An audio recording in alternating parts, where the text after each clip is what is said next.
প্রিয় বন্ধুরা, আজকে এমন এক গল্প শুনাইতে চলছি, সেইটা এক নববধূর না, বরং এমন এক কবরের যেটা জ্যান্ত আসিল। এই গল্প এক নিকার, যা কাগজে লেখা হয় নাই, লেখা হয়েছিল কবরের মাটিতে। এই গল্প এক নববধূর, যার পরনে লাল জোর আসিল, কিন্তু তার মিয়া মানুষ আসিল না। এই গল্প এক মাইয়ার, যে জীবন চাইছিল, কিন্তু নিকাই তার মৃত্যুর কারণ হয়। বন্ধুরা, এই গল্প কেবল শোনারই না, বরং এই গল্প মনে গাইথা যাওয়ার। শেষ পর্যন্ত শুনবেন, কারণ যা কিছু এই নববধূর লগে ঘটছিল তা শুনলে লোম খাড়া হইয়া যাইব। একখান সুন্দর গ্রাম, যেইখানে সকালের আজান, পাখির আওয়াজ আর মাটির সুগন্ধ সাইড দিকে একখান আশার আলো লইয়াইত। গ্রামখান ছোট্ট আসিল, কিন্তু মাইনসের মন আসিল অনেক বড়। রাস্তা আসিল কাঁচা, দেয়াল আসিল মাটির, আর দরজা আসিল কাঠের। এই গলিতেই থাকত সালমা। বয়স 25 বছর, সরল মুখ, গভীর চক্ষু আর এমন মন যা সবাইরে আপন করে। সালমার আব্বা চাষ করত আর আম্মি ঘর সামলাইত। সালমা মায়েরে সাহায্য করত, বাচ্চাগো কোরআন পড়াইত, আর গ্রামের মসজিদে ছোটখাটো কাম কইরা দিত। সবাই তারে ভালোবাসত। গ্রামের বয়স্করা তারে দোয়া দিত, আর মহিলারা তারে নিজের মাইয়া মনে করত। কিন্তু সালমা সবসময় উদাস হইয়া থাকত। বাইরে তারে হাসতে দেখা যাইত, কিন্তু ভেতরটা শূন্য আসিল। তার দাদি কইত, এই মাইয়াটা অন্য রকম, ওর ভাগ্যে বিশেষ কিছু লেখা আছে। তারপর একদিন বিলাল নামের এক পোলার সম্বন্ধ আইল। বিলাল শহরে পড়াশোনা করা উন্নত মনের এক পোলা আসিল। সে পাশের গ্রামেই থাকত, আর গ্রামের একখান মেলাতেই সে সালমারে প্রথম দেখছিল। তখনই সে তার আম্মারে কইছিল, আম্মা, আমার এই মাইয়াটারই চাই। নিকার প্রস্তাব আইল, আব্বা মাইনা নিল। আম্মি কিছুক্ষণ চুপ কইরা রইল, আর দাদির মনে একখান ভয় আসিল। এইটাই সেই পোলা? দাদি ধীরে ধীরে কইল, বন্ধ করো এই নিকা। কিন্তু কেউ দাদির কথায় কোনো গুরুত্বই দিল না। সবার মনে হইল বয়সকালে সে উল্টা পাল্টা কইতাছে। নিকার তারিখ ঠিক হইল, নিকার দিন আইল। গ্রামে উৎসব লাইগা গেল। সালমার হাতে মেহেন্দি লাগানো হইল, মাথায় টিকলি, আর ঠোঁটে হাসি ফুইটটা উঠল, যেইটা সব নববধূর মুখে দেখা যায়। কিন্তু সেই রাইতে সালমা নিজেরে কইল, জানি না কেন মন অস্থির হইয়া উঠছে। যখন সে বিলালের লগে ঘরে ঢুকল, তখন ঘরের ভিতর অদ্ভুত স্তব্ধতা আসিল। বিলাল নরম স্বরে কইল, তোমারে খুব সুন্দর দেখাইতাছে। সালমা মাথা নিচু করল, কিন্তু তার মনের মধ্যে অস্থিরতা কাজ করতেছিল। জানলার পর্দা দুইলা উঠল, যেন কেউ ছুঁইছে। আয়না ঝাপসা হইয়া গেল, আর ঘরের ভিতর ঠান্ডা হাওয়া বইয়া গেল। সালমা চমকাইয়া গেল। বিলাল ওইখানেই আসিল, কিন্তু তার চোখে সেই উজ্জ্বলতা আসিল না যা একটু আগেই আসিল। সালমা মনে মনে ভয় পাইল, আর কইল, ইয়া আল্লাহ, এইসব কি হইতাছে? সেই রাতে সালমা একখান স্বপ্ন দেখল। সে একখান কবরে শুইয়া আছে, লাল জোর পইরা, আর তার আশেপাশে মাটি। কেউ কইতাছিল, তোমার নিকা হইয়া গেছে, এখন তুমি আমার। সালমা চমকাইল, আর ধর্মর কইরা উঠা বসল। বিলাল ঘরে আসিল না। দরজা বন্ধ আসিল, জানলাও বন্ধ আসিল, কিন্তু হৃদস্পন্দন বাইরে চলছিল। পরদিন সকালে বিলাল নর্মাল আসিল, যেন কিছু হয় নাই। তুমি ঠিক আছো? বিলাল কইল। সালমা হ্যাঁ কইল, কিন্তু তার চোখে প্রশ্ন আসিল, আর সেই প্রশ্নের উত্তর সময়ই দিতে পারত, আর সময়েই দিব। কিন্তু যেই সময়ে আইব, তা সালমার জীবনটারে পুরাপুরি পাল্টায় দিব। যেই সত্যটা ঘুমায় আসিল, জায়গা উঠল। সালমা বিলালের কথার উত্তর তো দিয়া দিল, কিন্তু মনের মধ্যে নানান প্রশ্ন তোলপাড় করতেছিল। সে সুতা কইরা ঘরের বাইরে আইল, আম্মির ঘরে গেল, আর চুপচাপ তার কাছে বইসা পড়ল। আমি জিগাইল, কি হইছে মা, ঠিকঠাক ঘুমাইছো তো? সালমা মাথা নিচু করল, হ আম্মি, অদ্ভুত কিছু স্বপ্ন দেখছি। আম্মি তার মাথায় হাত রাখল, কিন্তু কিছু না কইয়া চোখ বন্ধ করল, যেন সে নিজেও জানত কিছু আছে যা ঠিক না। ওই দিন দাদির মুখ চোখের সামনে ভাইসা উঠল, ওরে নিকা কইল না, এই বংশটা ভাল লাগতাছে না। ওই কথাগুলি যেন ঘুইরা আইতাছে, যেন দাদির আত্মা কবর থিকা কইতাছে। দিন যাইতাছিল, কিন্তু শান্তি আইতাছিল না। প্রত্যেক রাইতে সালমা কোনো না কোনো স্বপ্ন দেখতেছিল। কখনো সে নিজেরে কবরে দেখতে পাইতাছিল, কখনো গাছের নিচে শিকলে বাঁধা। তখনই বিলাল তারে ডাকতো আর কইতো, আমার লগে যাইতে হইব, যেইখান থেকে কেউ ফেরে না। একদিন সে মসজিদে বইসা ছিল, কোরআন পড়তাছিল। তখন তার বুক ধরফর করতেছিল। কোরআন পড়তে পড়তে চোখে পানি চইল্লাইল, আর অন্তর দিয়া কইল, ইয়া আল্লাহ, আমার এই নিকা থিকা নিষ্কৃতি চাই। এই নিকা যদি বাস্তব হয় তুমি আমারে কইয়া দাও, আর যদি অবাস্তব হয় সেইটাও আমারে কইয়া দাও। ওই দিন সন্ধ্যায় সায়রা তার গ্রামের বন্ধু কাছে আইল। ছোট্টবেলার বন্ধু, যে শহরে গেছিল লেখাপড়া করতে। সালমা কিছু লুকাইল না, সব কইয়া দিল। যেইখানে যা যা কিছু ঘটতাছে সবই কইয়া দিল। সায়রার মুখ ফ্যাকাশে হইয়া গেল। সে কইল, তুমি কি জানো যে বিলালের প্রথম বিবির মৃত্যু হইয়া গেছিল নিকার কয়দিনের মধ্যেই? সালমার মন ভাঙা গেল। কি? সায়রা উত্তর দিল, নিকার 5 দিনের মধ্যেই ওই মায়াটা পাগল হইয়া গেছিল। কইতো আমি মইরা গেছি, আমারে কবর দেওয়া হইছে। তারপর হঠাৎ গায়েব হইয়া গেছে। না কেউ তারে দেখছে না কবর দেখছে। অহন প্রশ্ন সন্দেহে পাল্টায় গেছিল। সালমা আম্মির কাছে আইল। আম্মি, বিলালের ব্যাপারে সবকিছু জানতা না? আম্মি মুখ ঘুরায় নিল। তারপর চুপচাপ আলমারি থেকে একখান তাবিজ বার করল। এইটা তোমারে জন্ম থেকে পড়াইছিলাম। আমি তোমারে কখনো কই নাই কেন পড়াই। কেন আম্মা? সালমার গলা কাঁপতাছিল। কারণ তোমার জন্মের সময় তোমার কানের পাশে কেউ ফিস ফিস করছিল, আর ওই আওয়াজটা মানুষের আসিল না। কেউ কইছিল, ও আমার, সময় আইলেই ওরে নিয়া যামু। তখনই এক মাজার থেকে এই তাবিজ নিছিলাম। সালমার শরীর কাইপা উঠল। সবকিছু স্পষ্ট হইতাছিল। স্বপ্নে কবরে বিলালের প্রথম বিবি, আর এই তাবিজ। ওই রাতে সালমা স্বপ্ন না, চোখেই দেখল। দরজা খুলল আর বিলাল ঘরে ঢুকল। কিন্তু সেই বিলাল না যার লগে নিকা হইছিল। তার চক্ষু দুইটা জ্বলতাছিল, পা মাটিতে পড়তাছিল না। সে সালমার কাছে আইল আর আস্তে কইরা কইল, সালমা তুমি আমার, অহন তুমি আর এই দুনিয়ার না। সালমা চিৎকার করল আর তাবিজটারে শক্ত কইরা বাঁধল।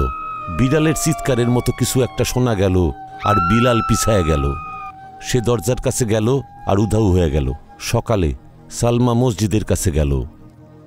সেইখানে একজন বয়স্ক খাদিম বৈশা আসিল, যারে সবাই বাবাজি কইত। লোকজন কইত অনেক বছর ধইরা সে জিন আর আত্মাগো লইয়া অনেক কিছু জানে। সালমা তার কাছে বৈশা কইল, বাবাজি, আমার সাথে কি কিছু অন্যায় ঘটব? আমার মিয়া মানুষ না অন্য কিছু? বাবাজি এক নজরে সব বুঝা ফেলল। কইল, তুমি নববধূ না, কুরবানি, আর বিলাল হইতাছে জিনের বংশ। এই নিকা তোমার শরীরের লগে না, তোমার আত্মার লগে হইছে। সালমার চক্ষু দিয়া পানি ঝরতে লাগলো। বাবাজি তাবিজ লইল আর কইল, এই তাবিজ তোমারে তদ্দিন বাঁচাইব যতদিন তুমি প্রশ্ন করবা না। কিন্তু যদি তুমি বিলালের কাছে তার সত্যটা জানতে চাও, তাইলে তোমার শরীর সুস্থ থাকবো, আত্মা না। সালমার হাত কাঁপতাছিল, কিন্তু তার বিলালের প্রশ্ন করতেই হইত। তার পরিণতি যাই হোক না কেন, আর ওই পরিণতি কি হইব তা সে নিজেও জানত না। যখন নিকা শরীরের লগে না, আত্মার লগে হয়, তখন সত্যের মূল্য জীবনের থেকে বাইরে যায়। সালমার রাত আর রাত রইল না। সে জায়গা থাকত, কিন্তু যেন স্বপ্নের মতো। ঘুম আইলেই কবর দেখতে পাইত, আর জাগলেই বিলালের মুখ। কিন্তু সেই মুখ মাইনছেন না, অন্য কারুর। আম্মি তার দশা দেখা চিন্তায় পড়ছিল, কিন্তু অসহায় আসিল। আব্বা শুরু থেকেই চুপ কইরা গেছিল, যেন সে মনে মনে সবই জানে, কিন্তু চুপ কইরা আছে। কিন্তু সালমা, সে রোজ ভাঙ্গা পড়তাছিল, দুর্বল হইতাছিল, তবুও সে নিজেরে শক্ত করতাছিল। ওই দিন সে বিলালের সামনে খাড়াইয়া আসিল। হাত কাঁপতাছিল না, চোখে ডরও আসিল না। আমার শুধু একটাই প্রশ্ন, বিলাল, তুমি কি মানুষ? বিলাল আস্তে কইরা মাথা তুলল, যেন এই প্রশ্ন বহুকাল ধইরা তার আত্মায় লেখা। তারপর সে হাইসা উঠল, সেই হাসি যা দেখা সালমা কাইপা উঠল। কি আসে যায় সালমা, নিকা তো হইয়া গেছে, হন তুমি আমার, বরাবরের মতো। আমি তোমার কাছ থেকে সত্যটা জানতে চাই। সালমা জোর দিয়া কইল। চোখে ভয়, কিন্তু মনটা শক্ত। বিলাল আস্তে কইরা কইল, আসো, তোমারে আমি সেইটা দেখামু যেটা তুমি শুনতে না দেখতে চাও। ওই রাতে বিলাল সালমার হাত ধরল, বরফের মতো সেই হাত, আর কইল, চলো আমার লগে, আমি তোমারে আমার দুনিয়া দেখামু। সালমা আল্লাহরে ডাকলো, তাবিজ ছুইল, আর লগে লগে গেল। গ্রামের পিছন দিকে একখান নির্জন রাস্তা আসিল, যেইটারে সবাই ভূতের গলি কইত। এই গলি দিয়া কবরখানায় যাওয়া যাইত, কিন্তু রাস্তাটা অনেক দিন বন্ধ আসিল। লোকে কইত ইহানে সাপ না, আত্মা ঘুইরা বেড়ায়। বিলাল দরজায় ধাক্কা দিল, আর দরজা খুইলা গেল, আর সামনে দেখা গেল কবরখানা। কিন্তু এই কবরখানা তেমন আসিল না যা সালমা আগে দেখছিল। এখানকার মাটি কালো আসিল, গাছের ডালে পাখি না, ছায়া বৈশা আসিল। কবরগুলি চুপচাপ না, শ্বাস লইতাছিল, আর প্রত্যেকটা কবর থিকা ফিসফাস আওয়াজ আইতাছিল, আমরা বাইচা আছি, তুমি কবে আইবা? সালমার দম আটকে আইল। বিলাল এক বিশেষ কবরের দিকে আঙুল দেখাইল, এইটা আমার প্রথম বিবির কবর। সালমা পিছায় গেল, তুমি ওরে মারছো? বিলাল কইল, না, ও নিজেই মইরা গেছে, সত্যটা যাই না। তুমিও তাই করতে আইছো না? সেই মুহূর্তে একখান ছায়া মূর্তি প্রকট হইল, কবরের পিছন থেকে সেইটা বাইরাইল, ধোয়াময়, লম্বা, আর চক্ষু দুইটা জ্বলতাছে। সালমা পিছাইতে চেষ্টা করলো, কিন্তু পাও দুইটা জমিতে আটকায়া গেল। বিলাল মাথা নিচু করলো। ও এখানকার রক্ষক, ও তোমারে নিতে আইছে। আমি মানুষ, সালমা চিৎকার কইরা উঠল। আমি কোনো ছায়ার বিবি হব না। ছায়ামূর্তি হাইসা উঠল, এমন হাসি যেন জমি ফাইটা যাইব। তুমি তো বিবি হইয়া গেছো, অহন তোমার মর্জি মাফিক কিছু হইব না। সালমা শক্ত কইরা তাবিজটারে ধরল, কোরআনের আয়াত পড়তে লাগলো। হঠাৎ কইরা জোরে হাওয়া দিতে লাগলো, চারদিক পাল্টায়া গেল, আর ছায়া পিছনে হটতে লাগলো। বিলাল রাইগা সামনে আইলো। এইসব তোমার জন্য হইতাছে। আমি তোমারে মানুষের থেকে বাঁচছি, তুমি আমার, আত্মা দিয়া, শরীর দিয়া, সব দিক দিয়া। সালমার চক্ষু দিয়া পানি ঝরতে লাগলো। নিকা জোর কইরা হয় না বিলাল, আর আমি তোমার নিকায় না, কয়েদে আছি। ওই মুহূর্তে একখান পুরাতন কবর থেকে আলো বাইরাইল। বাবাজি, ওই মাজারের পুরাতন খাদিম, হাতে একখান প্রদীপ লইয়া কবরখানায় আইল। এই মাইয়ার মাথায় আল্লাহর হাত আছে, সে কইল। এর নিকা আল্লাহর ইচ্ছায় হইছে, জিনের ইচ্ছায় না। বিলাল পিছায় গেল, ছায়া উধাও হইয়া গেল, আর কবরখানা চুপচাপ হইয়া গেল। বাবাজি সালমারে ধরল আর কইল, চলো মা, তোমারে এখানে থাকতে হইব না। রাস্তায় সালমার চোখ বন্ধ হইয়া গেল। সকালে যখন সে জাগলো, তখন আম্মি তার কাছে আসিল। সায়রা হাত ধইরা বইসা আসিল। ঘরে আলো আইতাছিল, বাইরে আজান হইতাছিল, আর হাওয়ায় সেই ছায়া আসিল না। কিন্তু মনে প্রশ্ন উঠতাছিল, বিলাল কি শেষ হইছে, নাকি অহনও আছে? কিছু সত্য এমন হয় যা আম্মা আব্বুও কইতে চায় না, কিন্তু কবর নিজেই কইতে থাকে। সালমা জাগছে তো বটে, কিন্তু ভেতরে ভেতরে মইরা গেছে। চোখ খুলছে বটে, কিন্তু স্বপ্ন অহনো ভেতরে আছে। সেই ঘরই আসিল, আম্মিও আসিল, আলোও আসিল, কিন্তু মনের আলো নিভা গেছিল। আম্মি মাথায় হাত রাখলো, কেমন লাগতেছে মা? সালমা কইল, আম্মি, আমার এখন সত্যিটা জানা চাই, পুরা সত্যি। বিলালকে আর আমার নিকার পিছনে যে গল্পটা আছে সেটা কি? আম্মির মুখ ফ্যাকাশে হইয়া গেল, কথা আটকায় গেল, আর মাথা নিচু করে নিল। ঘরে আব্বাও হাজির আছিল, যারে সালমা চিরকাল দেখছে চুপচাপ, ইজ্জতদার, আর একটু ভীতু প্রকৃতির। কিন্তু আজকা তার মুখে আসিল অন্য ভাব, যেন সে কোনো পুরাতন বোঝা ঘাড়ে নিয়ে ঘুরে বেড়াইতেছে। আব্বা কইল, সালমা, তুমি যা জিগাইতেছ ওইটা নিয়ে আমরা বহু বছর ধইরা অশান্তিতে আছি। বিলালের বংশ, তোমার আম্মার নিকা ওর লগেই হওয়ার কথা আসিল। সালমার চক্ষু বিস্ফারিত হইয়া গেল। আমার আম্মা? হ, আব্বা গম্ভীর গলায় কইল, তোমার আম্মার নিকাও এইখানেই ঠিক হইছিল। কিন্তু সেই মুহূর্তে ওই বাবাজি, ওই পুরাতন মাজারের খাদিম যে তোমারে বাঁচাইছিল, সে নিকা হওয়ার আগেই আটকাইছিল, আর আমরা পালাইছিলাম। কিন্তু শয়তানটা বলে নাই। তখন সে কইল, যদি আম্মারে না পাই, মাইয়ারে নিকা করুম। নিকা তো হইবই। আম্মির চক্ষু দিয়া পানি ঝরতে লাগলো।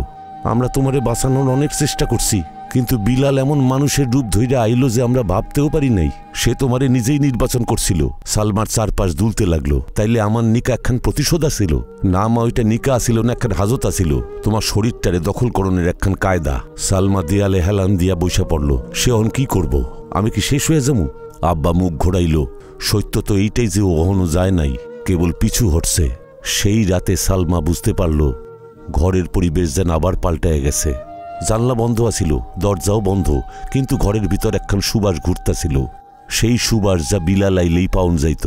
চন্দন আর গোলাপের সুগন্ধ, লগে একখান পুরাতন কবরের গন্ধও আসিল। আয়না ঝাপসা হইল, তার উপর একখান লেখা ফুইটা উঠল, নিকা কাগজে লিখা বন্ধ করুন যায় না, তা অন্তরে বাইসা থাকে। সালমা পিছায় আইল, বুকের ধুকপুকানি বাইরে গেল, কিন্তু এইবার চক্ষু বন্ধ করল না। পরদিন সকালে সে সোজা গেল বাবাজির কাছে। বাবাজি মাটিতে বইসা আসিল, তসবি ঘুরাইতেছিল। বাবাজি, আমারে ওই তাবিজ আবার দাও। বাবাজি কইল, কেন? কারণ আমি এই নিকা থেকে কেবল বাঁচতে চাই না, আমি এইটারে শেষ করতে চাই, বরাবরের লেগা। বাবাজির চক্ষু স্থির হইয়া গেল। তুমি তৈরি আছো তো? তোমারে মূল্য দিতে হইব। আমি সমস্ত মূল্য দিতে রাজি আছি, কেবল আমার মন ছাড়া। বাবাজি কইল, একখান জায়গা আছে, কবরখানার সবচাইতে পুরাতন কবর, যেখানে ওগো বংশের প্রথম নিকা হইছিল। ওইখানে যাইয়া তোমারে ওই দোয়া পড়তে হইব, যা রুহানি নিকা ভাইঙা দিব। কিন্তু খবরদার, ওইখানে তোমার পরীক্ষা হইব, আর ওইখানে একখান ছায়া তোমার জন্য অপেক্ষা করতেছে। সালমা প্রস্তুত হইল। সে আম্মার দিকে তাকাইল, সেই মুখে আতঙ্ক আসিল। সায়রা তার লগে যাওনের প্রস্তুতি নিল। আম্মি তার হাতে কোরআন তুইলা দিল। আব্বা দিল পানির বোতল আর পুরাতন রুমাল, যা দাদু দিছিল। এইটা সবসময় লগে রাখবা। আব্বা কইল, এইটা তোমারে মনে করাইব তুমি মানুষ, আর মানুষ দোয়া কইরা শক্তি পায়। সালমা বাইরে পড়ল। সায়রা লগে আসিল, কিন্তু রাস্তা এমন আসিল যে তাগো ছায়াও পড়তাছিল না। গাছপালা দুলতাছিল, হাওয়ায় গম গম শব্দ, আর দূর থেকে চিৎকার, যেন কেউ কান্তাছে কিংবা হাসতাছে, বোঝা যাইতেছে না। কবরখানা আইসা পড়ছিল। সালমার মন চঞ্চল হইয়া উঠছিল। এইটা জীবনের শেষ রাতও হইতে পারে, কিংবা নতুন জীবনের শুরু। যখন কবরখানা পরীক্ষা লয়, তখন দোয়াই হইয়া ওঠে অস্ত্র। রাত গভীর হইছিল। সালমার সায়রা কবরখানার দিকে আউগায় চলছিল। হাতে কোরআন, অন্তরে দোয়া, আর চোখে মুখে আসিল আতঙ্ক। রাস্তা শুনশান আসিল, গাছপালাগুলি চুপচাপ, কিন্তু শাখা প্রশাখা হাওয়া ছাড়াই দুলতাছিল। কোনো কোনো গাছে ফিসফিসানি শোনা যাইতেছিল, কখনো মাটি থেকে আওয়াজ উঠতাছিল, যেন কারো বুকের শব্দ। সায়রা সালমার হাত শক্ত করে চাইপা ধরল। যদি কিছু হয় আমরা পিছায় যামু। সালমা হাইসা উঠল। অহন পিছায় যাবার প্রশ্নই নেই সায়রা, হয় মুক্তি পাবু নয় মৃত্যু। কবরখানার দরজায় জং পইরা গেছিল, যেন বহু বৎসর কেউ ওখানে হাত দেয় নাই। সালমা যেই দরজার উপর হাত রাখল, দরজা আপনা আপনি খুইলা গেল। ভিতরে ঢুকতেই একখান হাওয়া তারে ছুঁইয়া গেল, কিন্তু সাধারণ হাওয়া না, তাতে ওই গন্ধ আসিল চন্দন, গোলাপ আর পুরাতন কবরের গন্ধ। আকাশে মেঘ ঢাইকা গেছিল, চাঁদের চিহ্ন নাই। সামনে একখান রাস্তা, যেটা কবরখানার মধ্যে চইলা গেছে। যাইতে যাইতে সালমা এক জায়গায় আটকায় গেল। সামনে একখান পুরাতন গাছ, যার নিচে কয়েকখান ছোট ছোট কবর আর একখান বড় কবর। এইটাই হইব, বাবাজি কইছিল, এই সেই জায়গা যেখানে আল্লাহর বাণী লেখা আছিল। কিন্তু আল্লাহর বাণী কেবল লেখাই থাকে না, তারে পড়তেও হয়, ত্যাগ দিয়া, ধৈর্য দিয়া, আর অন্তর দিয়া। সালমা মাটিতে বইসা পড়ল।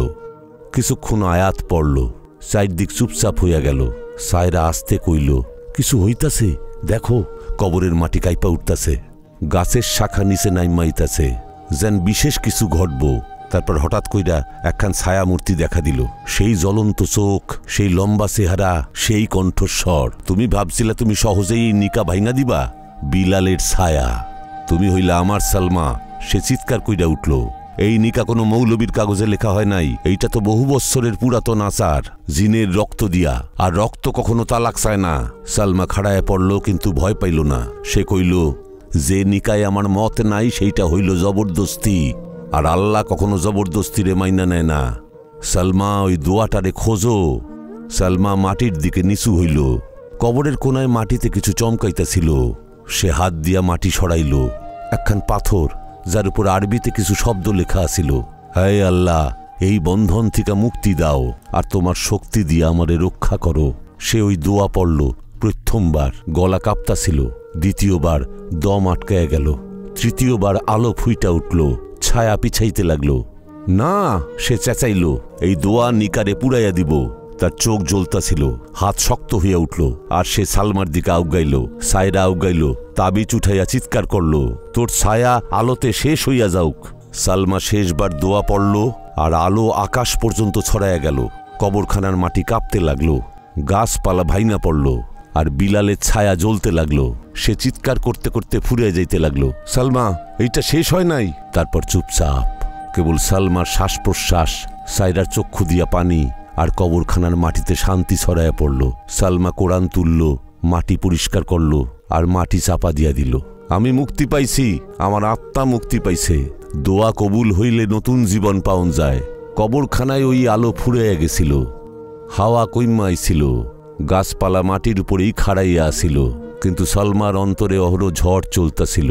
সে মাটিতে বৈশা আসিল, চক্ষু দিয়া পানি ঝরতাছিল, কিন্তু সেই পানি দুর্বলতার না, বরং মুক্তির।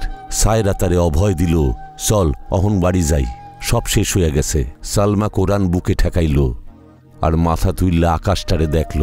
ইয়া আল্লাহ, তোমারে ধন্যবাদ, তুমি আমার নিকাটারে ভাঙছো, যা কেবল জমিতে না, আসমানেও জবরদস্তি কইরা আটকানো হইছিল। তারপর তারা ফিরে আইল। গ্রামের লোক তাগদিগা তাকাইয়া আসিল। আম্মি, আব্বা আর পরিচিত কিছু লোক সবকিছু জাইনা ফেলছিল।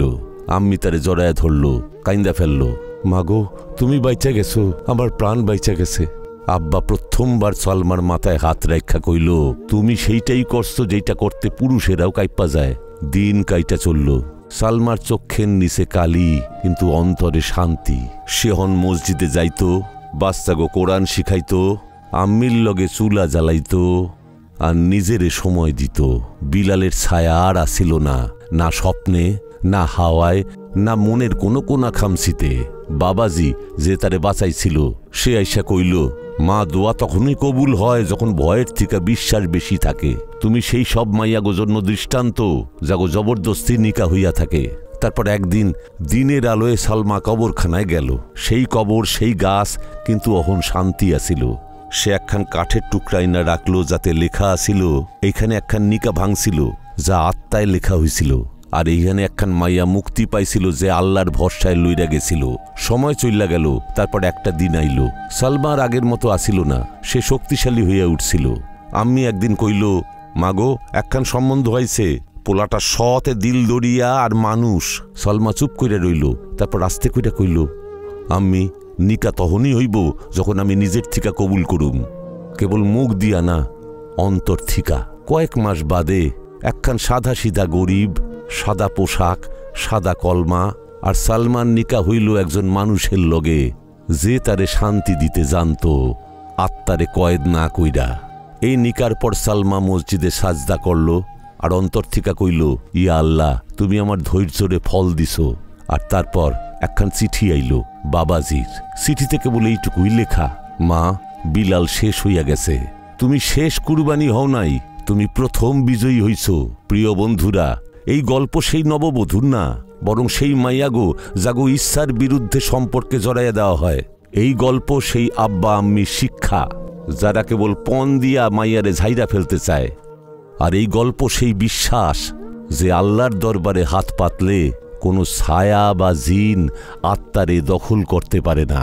তো বন্ধুরা, যদি এই গল্প আপনাগো মন ছুঁইয়া থাকে তাইলে কমেন্টে অবশ্যই লেখেন, আল্লাহ সব মাইয়াগো ভালো রাখুক। আর আপনি যদি চ্যানেল নতুন দেখা থাকেন তবে সাবস্ক্রাইব অবশ্যই করেন, কারণ এইখানে যা গল্প পাইবেন সব মন ছুঁইয়া দিব, শিক্ষা দিব আর সত্য কইব। আল্লাহ হাফিজ।